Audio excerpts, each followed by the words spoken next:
Welcome to the High Ground Podcast. I'm CBW. And Callum. So we're going to look at episode 5 of the Mandalorian, chapter 5, not episode, chapter 5, the Gunslinger. So what did you think, dude? Yeah, I thought it was great. I mean, I didn't know anything about it going in, which was good. Because I even said to you, didn't I, is there any guest stars? And you were like, nope, not telling you. But yeah, it was great. I mean, it was brilliant. Yeah, it's getting better and better, this show. I think I can't wait to see how it's going to end. I know a few things about the ending, but I'm not going to go into it because I don't know how it all plays out. But I sat down when I was watching it, and it to me felt truly. It was the first one that felt like a real Star Wars. I mean, the others felt like Star Wars because it was in the universe, but I'm going to say we're going to spoiler territory on this now. Yeah, we'll have to. So please switch off if you and come back after you've watched this. Watched the Gunslinger, but having it on Tatooine, that was the feeling, and the pit droids. Yeah, I love that. And as soon as they said on the description or something about a familiar planet, and I was just thinking, this can only be one planet, can't it? And even the shot of him landing looked like the same of the beginning of A New Hope. Yeah. The overhead shot. And it's just, seeing Mos Eisley Cantina again, and the bug that they cut out of the original. Yeah, the mantis type thing. I was like, when I saw that, and first thing I always look for when the Cantina is, I always look behind the bar to see if they've still got the IG-88 heads still there, because the IG-88 heads were originally just from the back of the Cantina.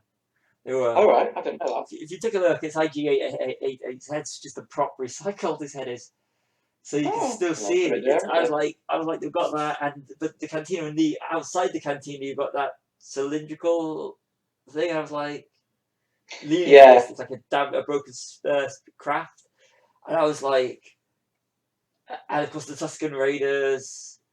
Yeah, and they now allow droids in the Cantina as well. It was good. I was like, it's like an old jacket which you buy, you put it on, and it feels exactly how good it felt last time you put the jacket on. Yeah, an old pair of gloves. Yeah. Yeah, I mean, I'd probably just quickly mention episode 4 as well, because we covered the first 3 already. Yeah. The episode 4 was really good as well, wasn't it? With Cara Dune. Yeah, I mean, it was very Seven Samurai, wasn't it? Yeah.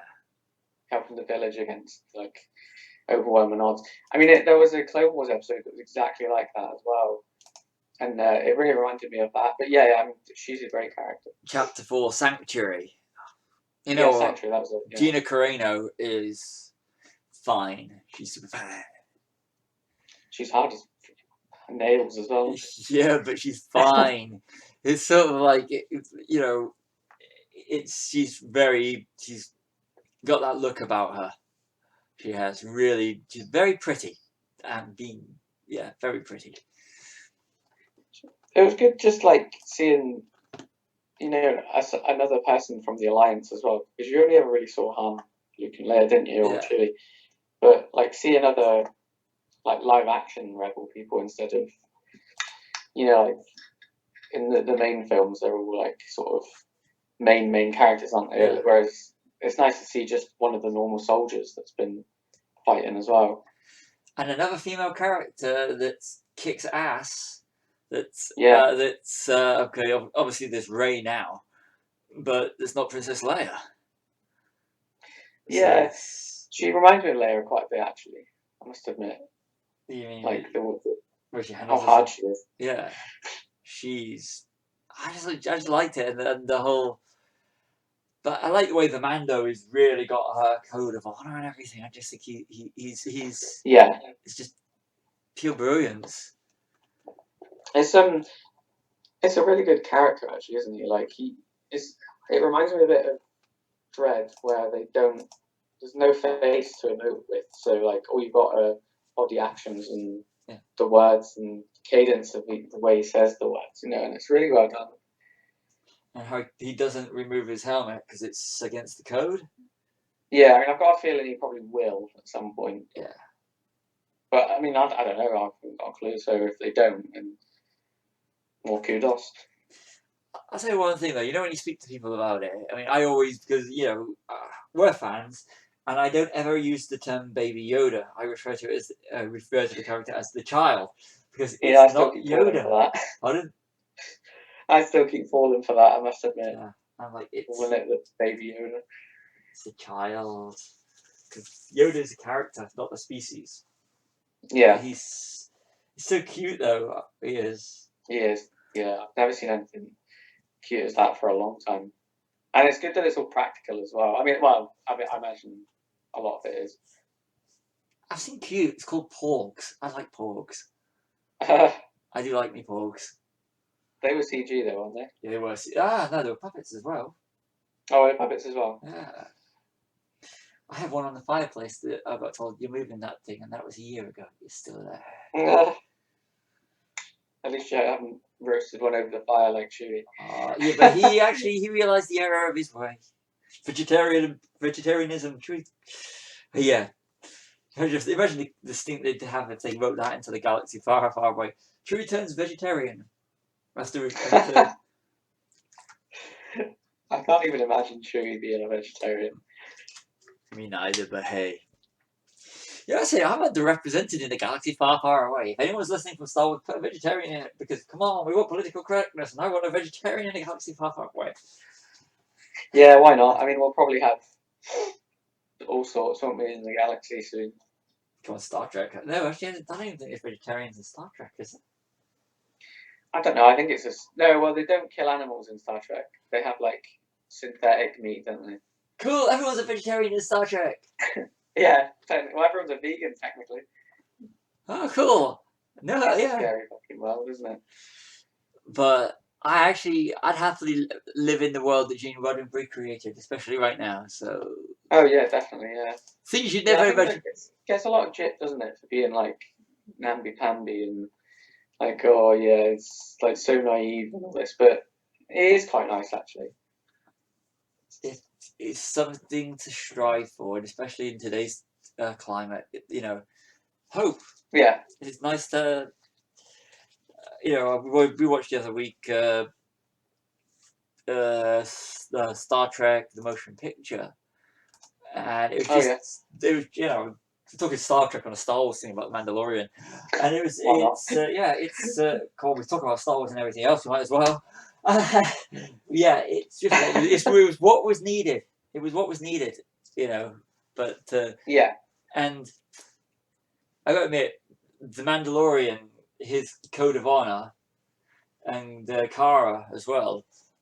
That's what is needed right now. Is people that are doing right, not for monetary value, but because Mandalorian got paid, but look what he did with the money, and and look at in episode 5 when he got the money he got after he was betrayed, he gave it all to the woman that fixed the ship because she looked after the child. So he kept nothing for himself. Funny, oh, she's brilliant. But he kept nothing for himself. But I just want to talk about Fennec Shand. Oh, Ming-Na, yeah. Yeah, Ming-Na Wen. The first Disney trifecta. She's a Disney princess, she's in Agents of S.H.I.E.L.D., and she's now in Star Wars. And she was born November 20th, 1963. So that makes... Doesn't show, does it? Oh, she is...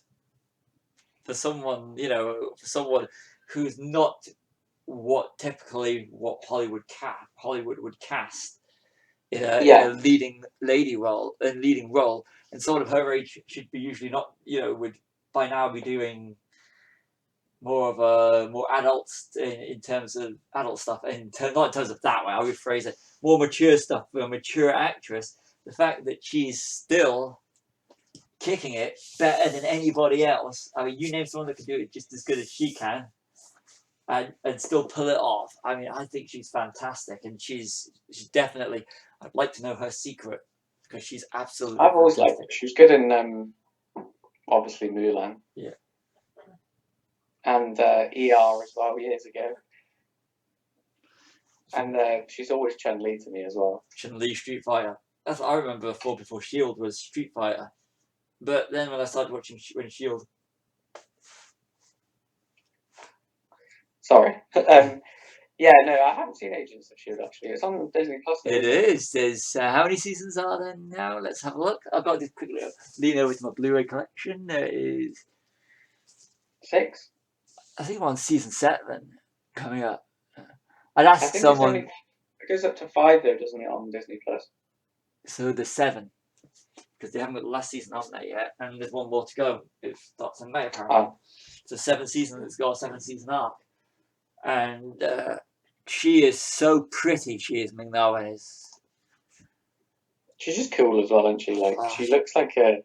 You know for a fact you could go out on a sort of like a night out with her, and it would just be like with one of your mates, wouldn't it? Like your geeky mates. Yeah. She has one of the best Instagram pages, just promotion Ming-Na Wen here. She does, and she is such a Star Wars geek, and the Marvel one as well. So it's nice. And I thought in episode 8, Kelly Marie Tran really reminds me of her. Like, you know, like the sort of because it's a shame what happened to her. You know, just because of when people thought it was a rubbish film. You know, let's ruin someone else's social media presence. But she kind of reminds me of Ming-Na Wen, actually, like the sort of energy that she has, and yeah, Kelly Marie Tran she was you know, when the people you follow on I followed her on Instagram because you know the whole Star Wars thing, and I really I used to love her posts, Kelly Trans, because she's a geek. She is a complete and utter geek, and she was so the posts she did were so relatable, and you know, and I was like, so when the minority morons out there that forced her off with the negative energy towards her, that really annoyed me. Then it opened the floodgates to what happened to other people that were involved in the galaxy far away, just because these morons can't differentiate between a character reading dialogue, so an actress reading dialogue, and they think that she's a character that ruined their childhood or ruined their films. Yeah, they're an actor or an actress who's reading lines. If you don't like what they're saying, take it up with the director, the producers, the writers. Don't take it up with the person that's reading the dialogue. You know, and for the record, I mean, even I didn't particularly. I didn't really like the character she played of Rose, but there's no way I'd start a crusade over it. You know, like the fact that she is seems like a really nice person in real life has made me go back and rewatch it and kind of think, oh yeah, she is alright actually, like the character. I liked Rose because I thought I liked the character, and you know how this war had affected not just the main character, but it affected you know, she was mourning her sister, when she tasers Finn, and that's just yeah. And I just thought her relationship with Finn was perfect. And well, it was quite a downbeat Star Wars film, wasn't it? Obviously because of Carrie, but also like the subject matter itself. So I think some of the comedy scenes were needed a bit, you know, just to sort of lighten things up a little bit. Yeah, I know this is where we differ. I mean, I loved Canterbite. Oh yeah, no, see, but I don't hate it. I just think it seems like a sort of unnecessary, like, what's the word I'm looking for? Like, it sort of, for me, it did really slow the film down a little bit, but like all the rest of the humor, I didn't really have a problem with. I know there's also such subject, but for me, I needed Canterbite in that film because I needed that fun, and we'll discuss this when we go through when we do the commentaries. Which we are going to be doing as soon as all this period is over. It's like we need the child for his cuteness in the Mandalorian. We just need a child. Apparently, I'm not allowed to have a toy of. It is quite sort of. There's like dark in the background, isn't it? Like, I mean, The first couple of episodes, I think it's episode 2, isn't it, when he goes back to the Imperial guy played by Werner Herzog, and I really got sort of like Nazi experimentation vibes off of him. Yeah, and with like, because obviously it's using the Force, isn't it? So they're obviously wanting to do experiments on it to see why, and I just thought, wow, that's quite dark actually. Even though they didn't actually do any, but the Empire are evil, aren't they? So and of course there's the was it Beskar that Mando's paid with, which is Mandalorian thing, and it's the Empire have took it and printed their insignia on it and giving it back to the Mandalorian as payment, even though it was stuff that was stolen from the Mandalorian clans. That is, if that's not Nazism in itself, Nazi gold. Yeah. So sounds like a greatest hits collection, doesn't it? Pardon? Sounds like a greatest hits collection. Yeah. But the thing is, with things like that, you can educate children. Yeah. Who may not want to watch stuff about atrocities during World War II, but if you filter it in through a science fiction narrative, you can actually educate by if your parents are watching it, with their children and understand the references, they can go, well, that's what happened during World War II. With the Nazis and the Jews and the experimentations. It's a good gateway into educating so that these events never happen again. Yeah, it's like an analogy, isn't it? So a lot of the Disney films do that as well, where you could sort of say, well, it's like when this happened in so and so. They're all parables, aren't they? Yeah. So I think there's a lot of things in Star Wars as well. Like, I mean, we've for years always been like saying the Empire and space Nazism. Yeah. So but then you've got the interesting ones as well, like the Rebel Alliance, especially in today's climate, could be viewed as terrorists. Yeah. They are terrorists from the point of view of the Empire, aren't they? Yeah, but I go back a bit. Star Wars was done during Vietnam. Yeah, so they could be the Viet Cong. So yeah, like the Ewoks were. The Ewoks were the good. Yeah, but the Ewoks won the day over the evil Empire. The technology, they used the jungle against them. Yeah, I think he wanted to use that analogy from the start, didn't he? But he never got a chance to use the jungle setting. It'd have been blackballed. Yeah, definitely would have been. Yeah. God. But it's if you read the original draft of the original script, the Death Star trench run was actually a load of Wookiees from Endor, or it was originally Endor then, and they fly all the Y-wings to bomb it, and it's just that was what he wanted to happen originally because it was his Viet Cong metaphor, but that would have been a bit weird now, wouldn't it? Now that we've got what we've got. Yeah.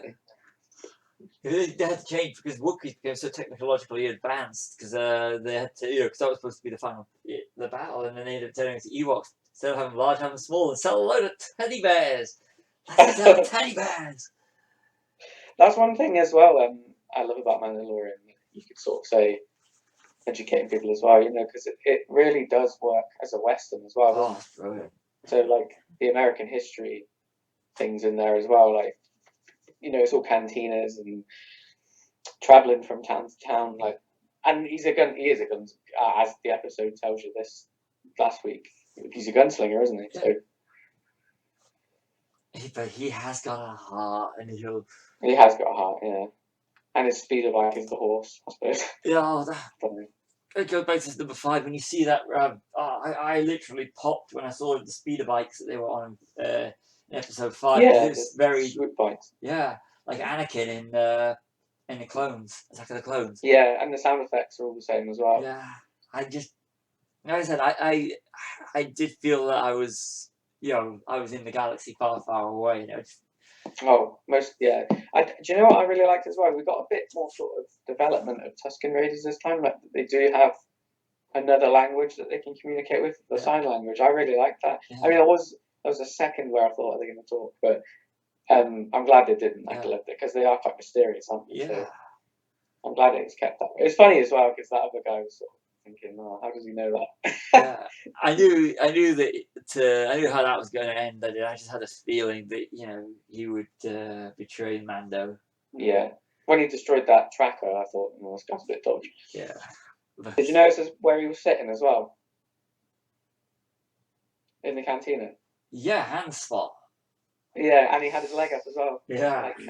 I was like, he's not Han Solo. There's only one hand. The cantina looked really empty as well, didn't it? Yeah, probably because that's what happens when the wretched hag of scum and villainy run from the Empire or something. Yeah. Oh, well, there's no Empire, is there? So I suppose people don't want to escape there anymore. No one to hide from, is there? I do like the fact that the Empire are sort of not still around, but the remnants of them. Like, there's just warlords that are carving up the rest of it between themselves. I quite like that idea. Yeah. Because Thrawn's kind of like that in Rebels. He's kind of like, he's like a sort of, in the expanded universe, it used to be that he was the one controlling the Empire after the Emperor died, but I think he's just sort of been made into an admiral now. That's all non-canon now, isn't it? Oh, yeah. I will have to start watching Rebels. And, Rebels is good. It's Mads Mikkelsen's brother plays him. Oh. So you've got the family still in there. Oh, I will watch that, and I will watch the Clone Wars. This has got a fantastic. Yeah, I haven't caught up on that so far yet. The new season. I've seen a couple of episodes, but because I'm essential. It means that I only get 2 days off, so and evenings, and I'm knackered. So it's just trying to find time to watch that and watch everything else. It's trying to get in and getting hold of the TV when someone's watching Supernatural. It's a good show though. I'd rather be watching my stuff rather than watching what the boss is wanting to watch. I'm waiting for her to react. I give it my recommendation as well. Pardon? I give it my recommendation as well. Before I watch that, I'm going to watch there's a few other things I want to watch, like the Clone Wars and all the Star Wars stuff on Disney and all the Star Wars movies that are on Disney. So that's the Blu-rays and the Blu-ray player. Yeah, I find it really weird that they've got like all the Lego stuff, but not like droids and Ewoks and the Ewok movies. Yeah, I want that. I mean, obviously the holiday special's never going to be on there, but God no. I really do want to start watching Ewoks and droids, definitely. But I think because I remember I had them on. I think were they out on video? They were out on video in the 80s. They were on they were Region 1 DVDs as well. I've got some of those. Might have been that. I have actually. So I don't think I was way too young. Oh yeah, no, I was born at the end of the 80s. It wouldn't have been video. So I think they came out about 86, right? The Ewoks and Droids. Was it? I was -2 then. I think it was called the Ewoks and Droids Adventure Hour. Let me have a quick. Yeah, it was. Yeah. Ewoks. It says 1985 on IMDb. Let's have a quick look. Yeah, God, yeah. Ewoks and Droids, 1985. Ewoks ran from 2 seasons, and Droids was 2 seasons. Wasn't it? Yeah, it's 2 seasons. They came out together, and Anthony Daniel played 3PO in all 14 episodes. So, do you know what? Mentioning the holiday special, there's a shot in the latest episode of Mandalorian where he's riding the Dewback. Oh yeah. There's a shot in the animated segment that Boba Fett's introduced in the holiday special. He's riding like a dinosaur-looking thing, and I think that's sort of like a reference. And his rifle as well. Yeah. On his back is from that, isn't it? Oh yeah, definitely, because he's got the 2 prongs, and that's where we were originally introduced. Where the world was introduced to Boba Fett for the first time before he made his on-screen debut in Empire Strikes Back, which is 40 years old in just over a month's time. Yeah, that's mad, isn't it? Yeah. Do you know what other connection to the holiday special is now canon? It was a comment someone says. Rookie Life Day? Yeah, someone mentions Life Day. I can't remember who it was, but it's in the first episode. Someone mentions Life Day, And I thought, oh god. Does that mean we have to listen to them all singing again? Yeah, hopefully not. No, Carrie Fisher was a really good singer, but to sing that crap she has to sing in that, Jesus. Oh, it's so weird. Mark Hamill with lipstick on as well. Not really. And Harrison Ford, it's just like, I better get paid for this. I better get paid. I'm not in for Revolution. I expect to be paid. No one should have been paid for that. Oh God. I bet Harrison Ford was one of the first people that said to George Lucas afterwards, find it, buy it, burn it. Yeah. Oh, that was well, I'm pretty certain it's on YouTube. We'll have to watch it one day and do a commentary on that. Oh yeah, I was just thinking that actually. I know. Yeah. Coming soon to the High Ground podcast after isolation is over, we are going to be talking about Star Wars Holiday Special watch along commentary. Should be interesting. It's terrible. I've tried to watch it before. I've seen it through recommendation actually. I knew what it was. I used to watch a guy on he's on YouTube as well called the Nostalgia Critic. He used to do like reviews of really shit movies, but it was through that and I saw that and I thought, I don't know, there's a holiday special of this and it's just so bad. All OG Star Wars fans, that was infamous. It was the one thing in UK. Yeah, because wasn't it just to fill the gap between that and Empire, basically? It was, but it wasn't done by Lucasfilm. It was done by Fox. Oh, right. So, yeah. God, could you imagine what it'd been like if George Lucas had owned the sequel rights? I'll try to think. Yeah. That's... might not even be here talking about it. Be like, oh, you might actually be doing. Remember in the 80s there were those films that were big for all the 5 minutes, then they got run into the ground. You mean Star Trek? Yeah, no, it's not Star Trek. The other one. Well, at least if someone's listening and they go, "Oh, the holiday special. I've never heard that. I might check that out. Check it out." Yeah. And see how long you can last. It's considered torture in some countries. Yeah, it's illegal. It is. Oh, horrible. Bring on the waterboarding, please. I'd rather have that than watching that shit again, please. And then what? Pardon?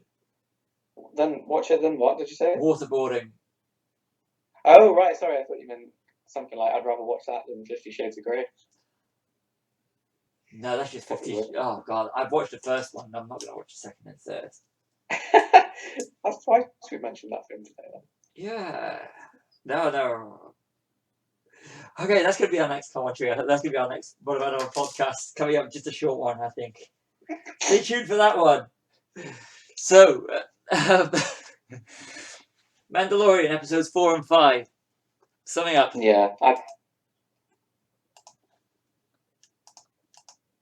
Okay, I like, I think Jon Favreau, who can't do wrong in my eyes, I think he's brilliant, and yeah. Even if it hadn't been written, and if you look at the end credits, he's got his name all over it. Even if it wasn't for Jon Favreau, these 2 episodes alone, are pure Star Wars greatness. Oh yeah, I mean, like you said earlier, you really feel like you are in the world.